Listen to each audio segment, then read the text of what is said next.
नमस्कार दोस्तों, जैसा आप जानते हैं यूके में सत्ता का हस्तांतरण हुआ है, जिसके बाद कंजर्वेटिव पार्टी गई है, लेबर पार्टी आई है।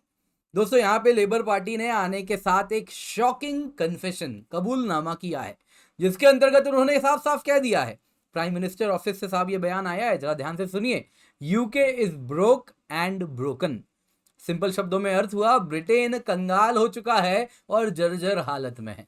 जी हाँ दोस्तों, यहाँ पे सवाल उठ रहा है, अगर आप देखें तो इस प्रकार का कन्फेशन जब यूके से आ रहा है, वो देश जो कि कभी दुनिया पे राज करता था, आज खुद कह रहा है हम कंगाल हो चुके हैं, जर्जर हालत में है, और ये पीएमओ से आ रहा है। अब दोस्तों सवाल उठता है, वो देश, क्या उसके साथ हमें एफटीए करना चाहिए? आप देख सकते हैं नई सरकार आती है, आने के साथ देख सकते हैं foreign secretary David Lammy PM Narendra Modi ji से मिल रहे हैं, जिसमें एफटीए पर चर्चा हुई है। आने के साथ अगर आप देखें तो इंडिया यूके एफटीए काफी ज्यादा चर्चा में है। यहाँ पे केविन मैकोल, जो कि यूके इंडिया बिजनेस काउंसिल के मैनेजिंग डायरेक्टर है, वो भी होपफुल है कि इंडिया एफटीए साइन कर लेगा यूके के साथ। तो सवाल उठता है, क्या ऐसी जर्जर इकोनॉमी के साथ जो कि कंगाल हो चुकी है, क्या हमें उसके साथ एफटीए साइन करना चाहिए? मत भूलिएगा, भारत वो देश है जो कि दुनिया का सबसे बड़ा तेजी से उभरता हुआ मार्केट है। आने वाले कुछ सालों में दुनिया के सबसे बड़े मार्केट में से एक भी होने वाला है। तो क्या उस मार्केट के एक्सेस को हमें यूके को देना चाहिए, जो खुद कहता है हम जर्जर हालत में हैं? Should India save UK with FTA? तो आइए दोस्तों जरा जानते हैं। तो जैसा सबसे पहले जान लीजिए न्यूज में क्या है। जैसा आप देख सकते हैं, ब्रिटेन की जो लेफ्ट लीनिंग गवर्नमेंट है, उन्होंने कहा कि देखिए भैया, नेशन ब्रोक एंड ब्रोकन है ना, जिसमें उन्होंने कहा ये सब कुछ प्रेडिसेसर्स यानी उसके पहले जो थे, यानी कंजर्वेटिव सरकार जो 14 साल रही, उन्होंने देश का आज ऐसा हालत कर दिया है। प्राइम मिनिस्टर ऑफिस से ये स्टेटमेंट आया, कहा कि हमने स्वीपिंग असेसमेंट किया है ब्रिटेन की इकोनॉमी का, और जिसके बाद हमने देखा है कि प्रीवियस गवर्नमेंट के फेलियर्स की वजह से जो डिपार्टमेंट बाय डिपार्टमेंट एनालिसिस में हमें पता चला, UK is broke and broken. उन्होंने कहा कि आज इतने ज्यादा खर्चे हैं कि बजट बना रहे हैं, खर्चा तो हमें दिख रहा है, लेकिन पैसे कहां से आएंगे? शॉर्टफॉल 20 बिलियन पाउंड का क्लियरली दिख रहा है। तो यहां पर जानने वाली बात यह है कि आखिरकार लेबर पार्टी का असेसमेंट क्या है। देखिए, सबसे पहले तो समझिए, यहां पे जैसा डेमोक्रेसी में होता है, दोषारोपण किया जाता है। कुछ हम भारत में भी देखते हैं, कुछ वैसा ही आपको देखने यहां भी मिल रहा है, विदेश में भी होता है, यूएस में भी होता है, डेमोक्रेसीज में ये कॉमन है। लेकिन यहाँ पे जो असेसमेंट में पता चल रहा है, वो बड़े ही स्वीपिंग स्टेटमेंट्स दिए जा रहे हैं। सुनिए क्या कहा गया है। कह रही कि मिलिट्री अंदर से खोखला हो चुका है, जो कि सच भी है। आपको बता देता हूं, आज यूके की ऐसी हालत है कि उसके पास जो शिप्स हैं, वो अगर आप देखें तो जो आपने उसके जो शिप्स हैं, आज समुद्र में जा नहीं पा रहे, क्योंकि उसके पास नेवल कैडेट्स नहीं है, नेवल ऑफिसर्स नहीं है, सेलर्स नहीं है, इतनी ज्यादा कमी है। वैसे ही अगर आप देखें तो नेवल एक्सरसाइज में उसके जहाज आज पार्टिसिपेट नहीं कर पा रहे, क्योंकि वो सर्विसेबल नहीं है। तो वो कह रहे हैं कि आज हमारी मिलिट्री हॉलोड आउट हो चुकी है, अंदर से खोखली हो चुकी है। नेशनल हेल्थ सर्विस ब्रोकन है। दोस्तों, वो कह रहे हैं मिलिट्री की ऐसी हालत तब है जब दुनिया में ग्लोबल थ्रेट 7वें आसमान पर है। हूथी यहाँ पे क्या कर रहे हैं, इंडियन ओशन में सपना सोच रहे थे कि वो आके नेट सिक्योरिटी प्रोवाइडर बनेंगे, फिर इनको वास्तविकता दिखी कि आज इनकी नेवी की क्या हालत है। वो बात अलग है दोस्तों, आज भारत इंडियन ओशन में नेट सिक्योरिटी प्रोवाइडर का काम कर रहा है। आज इंडियन नेवी सॉफ्ट पावर को भी इस इलाके में प्रोजेक्ट कर रही है। वैसे ही दोस्तों, अगर आप नेशनल हेल्थ सर्विस की बात करें तो वो कह रहे हैं कि आज 7.6 मिलियन पीपल केयर के लिए वेट कर रहे हैं। इतनी लंबी वेट लिस्ट हो चुकी है। वैसे ही वो कह रहे हैं कि पिछले सरकारों ने बिलियंस खर्चा किया माइग्रेंट्स को वापस भेजने के लिए। वैसे ही वो क्रिमिनल गैंग जो कि माइग्रेंट को उन टूटे फूटे बोट में बैठा के इंग्लिश चैनल पार करवाते हैं, उनके खिलाफ एक्शन लेने के लिए, लेकिन कुछ फायदा नहीं हुआ। आज भी वो आंकड़ा देते हुए कह रहे हैं पिछले साल की तुलना में 9% अधिक लोग इंग्लिश चैनल क्रॉस किए हैं। उनका कहना है दिस इज 15,832 पीपल। अब यहाँ पे वो असेसमेंट को ये कह रहे हैं कि ये इस प्रकार से दिख रहा है कि पीएम ऑफिस से आ रहा है। वो कह रहे हैं Britain is broke and broken.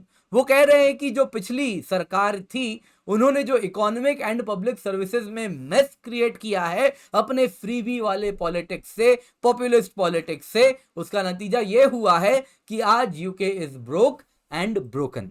दोस्तों, यहाँ पे जो अपोजिशन है वो कह रही है कि देखिए, लेबर पार्टी और कुछ नहीं, कंजर्वेटिव्स का कहना है, यू टर्न करने के पहले उसी की भूमिका बांध रही है। वो कह रहे हैं कि देखिए, ये जो UK is broke and broken, ये कोई सीक्रेट थोड़ी है जो आपको गवर्नमेंट में आके पता चला।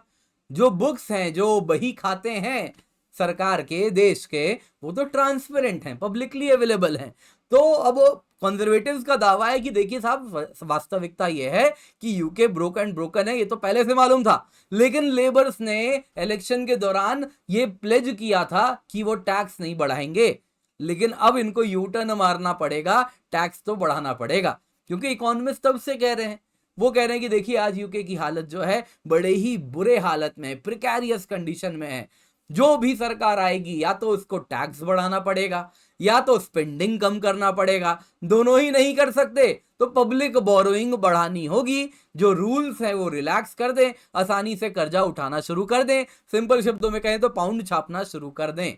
कुछ ऐसा कर दें तो आप कहीं ना कहीं आने वाले कुछ टाइम अपने आप को सपोर्ट कर पाएंगे। तो ये बात तो सबको मालूम थी, पर अब सवाल उठता है क्या ऐसी अर्थव्यवस्था के साथ भारत को एफटीए करके क्या मिलेगा। हम तो इनको काफी कुछ दे देंगे, शायद इस डूबते को तिनका का सहारा भी मिल जाए, लेकिन हमें क्या मिलेगा। देखिए दोस्तों, नंबर्स की बात करते हैं। सबसे पहले तो शॉर्ट रन में इंडिया यूके एफटीए साइन होता है, आने वाले 8 से 10 साल में क्या एडवांटेज होगा। अगर आप देखें तो यूके की जीडीपी में 6 से 7 बिलियन यूरो का आपको वृद्धि दिखेगी।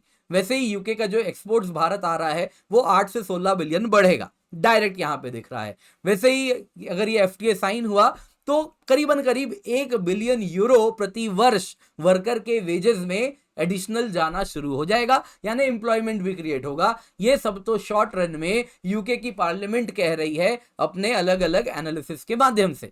लेकिन यहां पे लॉन्ग रन में यूके को बहुत कुछ मिलेगा। सबसे पहले तो यही कारण है कि यूके इतना डेस्परेट है। यूके फॉरेन सेक्रेटरी नई सरकार बनते ही इंडिया आ रहे हैं कि पिछली सरकार से आपने एफटीए साइन नहीं किया, इस सरकार में कर लें।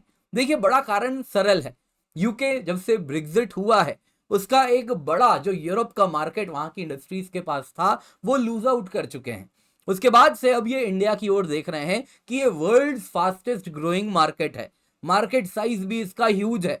अनलाइक अदर मार्केट्स, इंडिया का market is heavily regulated. India में जो इंपोर्ट ड्यूटी स्ट्रक्चर है वो बहुत हाई है। तो इंडिया का मार्केट यदि इनके लिए हमने एफटीए साइन करके ओपन कर दिया तो इनको बड़ा मार्केट एक्सेस मिल जाएगा। और ये आज जो मार्केट की साइज है 10 साल बाद ये मार्केट इससे काफी बड़ा होगा, क्योंकि ये तेजी से बढ़ती हुई अर्थव्यवस्था है।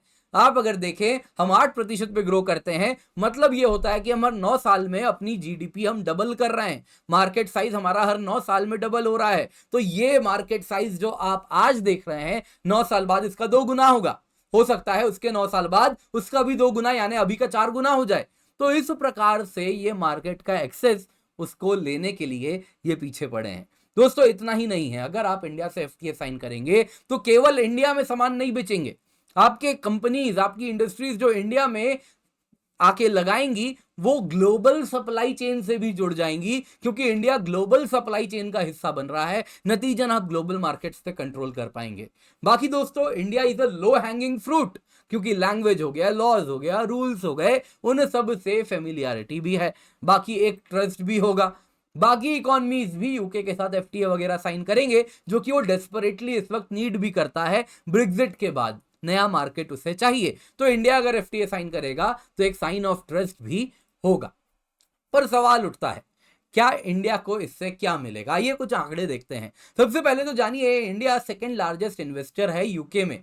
ये बैक टू बैक 2 साल से आपको 2021 में 2022 में आपको देखने मिला कि India is the second largest investor in UK, यानी इंडिया तो यूके में काफी पैसे लगा रहा है। एफटीए साइन करेंगे तो ये मोमेंटम और बढ़ेगा, और पैसे लगेंगे, और भी ज्यादा एम्प्लॉयमेंट भी जनरेशन होगा। इसके सिवा अगर आप टोटल ट्रेड देखें तो हमारे एडवांटेज में है इस वक्त 11.4 बिलियन का हम एक्सपोर्ट करते हैं और यूके हमें 8.96 बिलियन एक्सपोर्ट करता है, यानी कि नेट सरप्लस है हमारा करीबन 3.5 बिलियन का।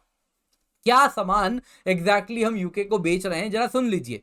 मिनरल फ्यूल बेच रहे हैं, मशीनरीज काफी ज्यादा जा रही हैं। वैसे ही अगर आप देखें तो टेलीकॉम इक्विपमेंट काफी बढ़ चुका है। वैसे ही अगर आप देखें तो कपड़े, अपैरल काफी जा रहे हैं, अलग अलग प्रकार के अपैरल जा रहे हैं जो कि आपको ठीक ठाक देखने मिल रहे हैं। 1.5 बिलियन का करीब दोनों अगर आप ऐड कर दें, अलग अलग प्रकार के नेटेड एंड नॉट नेटेड, तो भी आपको देखने मिलेगा। इसके सिवा pearls, pharmaceutical products, iron and steel products हम बेच रहे हैं। यूके हमसे क्या ले रहा है?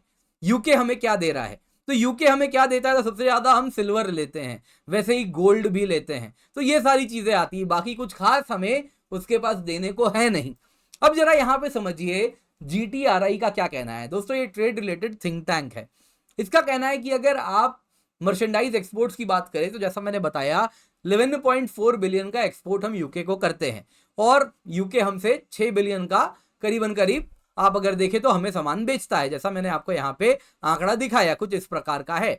अब दोस्तों यहाँ पे अगर आप देखें तो एक बात आपको जाननी होगी, हम जो 11.4 बिलियन का एक्सपोर्ट कर रहे हैं, यूके करीबन 8 बिलियन का कर रहा है, उसमें जीटीआरआई का कहना है इस 11.4 बिलियन डॉलर का मार्केट जो हमें यूके में मिल रहा है, 6 बिलियन डॉलर तो बिना किसी एफटीए के यूके ने हमें ऑलरेडी जीरो टैरिफ पे दे रखा है। रादर यूके का ऐसा ही है कि इन प्रोडक्ट्स पे वो जीरो टैरिफ लगाता है, जैसे पेट्रोलियम प्रोडक्ट, जैसे मेडिसिन, जैसे diamonds, machine parts, wooden furniture, airplanes, इन पे ऑलरेडी जीरो टैरिफ है। तो जब ऑलरेडी जीरो टैरिफ है तो एफटीए साइन करके भी क्या मिलेगा। फिर वो कहते हैं कि बाकी का जो आइटम 5.5 बिलियन हम एक्सपोर्ट कर रहे हैं, जिसमें आप अगर देखें टेक्सटाइल आ गया, अपैरल आ गया, फुटवेयर आ गया, कारपेट आ गया, grapes, mangoes, cars, marine products आ गए, इनमें भी लो टू मॉडरेट टैरिफ है। तो एफटीए साइन करके ऐसा कोई बड़ा मार्केट ओपन हमारे लिए यूके नहीं कर रहा। वहीं वो कह रहे हैं कि आप अगर देखिए हम जो यूके के सामान, जो यूके का सामान भारत आ रहा है, 91% वैल्यू उसका ऐसा है जिसपे हम एवरेज से अधिक ड्यूटी यूके के सामान पे लगा रहे हैं। तो एफटीए साइन करेंगे तो इसके लिए हम मार्केट खोल देंगे। वैसे ही कुछ एग्जाम्पल देख लीजिए, कार्स पे 100% टैरिफ लगता है, 100% टैक्स। वैसे ही आप देखिए स्कॉच विस्की, वाइन 150% टैक्स लगता है। तो ये सब जब हम ओपन कर देंगे तो उनका सामान तो फ्लड कर देगा हमारे मार्केट को। जब ऑलरेडी आप अगर देखें तो यूके हमें क्या बेच रहा है, बेवरेजेस की बात करें तो उसमें 370 मिलियन का अल्कोहल आ रहा है। ये तब है जब 150% टैक्स है। सोचिए क्या होगा जब इस पे टैक्स गिर जाएगा एफटीए साइन करने के बाद। तो वही कह रहे हैं कि हमारे पास खास एडवांटेज नहीं है, हमारा जो सामान जाता है अगर आप देखें तो ऑलरेडी लो टैक्स वाले ही रिजीम से गुजर रहा है, तो एफटीए साइन करके कुछ अलग नहीं मिलेगा। प्रॉब्लम्स अलग हैं। आप अगर देखें तो इंडिया भी ये बात समझ रहा है कि देखिए मर्चेंडाइज गुड्स में तो यूके के पास कुछ खास है नहीं ऑफर करने को। तो हम कह रहे हैं कि ऐसा करते हैं ना, वीजाज में रिलैक्सेशन कर देते हैं so that services export Bharat से यूके आसानी से हो सके, इंडियन वर्कर्स यूके जा सके, यूके के वर्कर्स आसानी से इंडिया आ सकें और इस प्रकार से सर्विसेज एक्सपोर्ट भारत का बढ़े। लेकिन यूके रिलक्टेंट है वीजा में रिलैक्सेशन देने के लिए। वैसे ही अगर आप देखें तो ईवीज भी बड़ा मुद्दा है। यूके चाह रहा है कि वहां पे ईवीज बने, भारत का मार्केट खुल जाए। इंडिया कह रहा है कि ये हम होने नहीं देंगे, क्योंकि वो समझ रहा है कि आप तो ईवी बनाने से रहे, ये जो चीनी कंपनीज हैं आप देख लीजिए 2024 का ये अभी का न्यूज है, लीप मोटर यूके मार्केट में घुस रही है और वहां से यूके के मार्केट को फ्लड करने वाली है। इस प्रकार से चाइनीज ईवीज पूरा यूरोप को फ्लड कर रखे हैं। अब यहाँ पे इंडिया समझ रहा है कि यदि हमने ईवी पर भी यूके के साथ एफटीए साइन कर लिया तो चाइनीज सामान यूके जाएगा, यूके से घूम के भारत आएगा, तो वो ना हो। तो उसके लिए एक बात है, देखिए अगर आप यूरोप की बात करें तो उन्होंने तो चाइनीज ईवी इंपोर्ट्स पे हाई टैरिफ लगाया है। उम्मीद की जा रही थी यूके भी लगाएगा, लेकिन यूके ने ऐसा कुछ नहीं किया। अब तक कोई टफ टैरिफ नहीं लगाया है और ऑलरेडी कहा है ना हमारा ऐसा अभी इस वक्त कोई इरादा है, हाँ हम सोच रहे हैं। तो क्या एग्जैक्टली होने वाला है, क्या भारत के साथ एफटीए करके चाइनीज ईवी को इजी एक्सेस मिल जाएगा, तो वो भी सोचना होगा। तो इन सब के बाद हमें सोचना होगा क्या भारत को यूके जो कि ऑलरेडी जर्जर है, कंगाल है, क्या उसके साथ एफटीए करना चाहिए, क्या हमें कुछ मिलेगा। तो इस पर हमें अवश्य चिंता करनी चाहिए। आप क्या सोचते हैं कमेंट में अवश्य बताएं।